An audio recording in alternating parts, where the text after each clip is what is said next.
मौलवी भी तो दीन को ही बेच रहा है। नमाज पढ़ाना सवाब का काम है, पैसे क्यों लेते हैं? अजीब बात कर रहे हैं आप। मौलवी नमाज पढ़ा रहा है, सवाब का काम है, तो मौलवी फ्री करे, दीन बेच रहा है, पैसे कर ले रहा है। तो भाई कुरान पढ़ना पढ़ाना सवाब का काम है ना। तो जो कुरान छापने वाली कंपनी है वो फ्री में तो नहीं देती है आपको कुरान, वो पैसे लेती है, वो कागज के पैसे लेती है, वो छपाई के पैसे लेती है। हज करना सवाब का काम है, फर्ज है।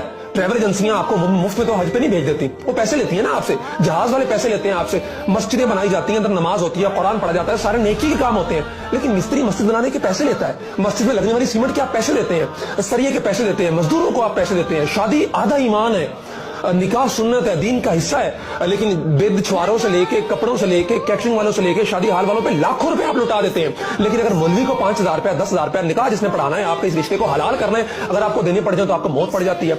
अजीब बात कर रहे हैं आप। मौलवी हमारी नजरियाती शर्तों का मुहाफिज है, हमारे ईमान की फिक्र कर रहा है, हमारे दीन की फिक्र कर रहा है। तो उसका जो टाइम वो दे रहा है दीन के लिए, मस्जिद के लिए, पाबंद होकर बैठा है आपकी नमाज पढ़ाने के लिए, जनाजे पढ़ाने के लिए, आपके साथ दीनी मामला की तरफ ताउन करने के लिए, तो उसका नफा पूरा करना भी आपकी जिम्मेदारी है।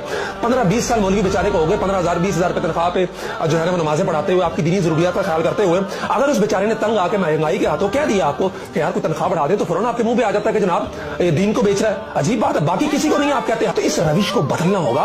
वो अपनी सर्विसेज दे रहा है, वो टाइम दे रहा है, वो आपके लिए पाबंद होकर बैठा हुआ है, तो इसलिए उसकी जरूरियात का ख्याल रखना है आपकी जिम्मेदारी। आप ये नहीं कह सकते कि वो दीन को बेच रहा है। अगर मौलवी दीन को बेच रहा है तो फिर हज सर्विसेज वाले दीन को बेच रहे हैं।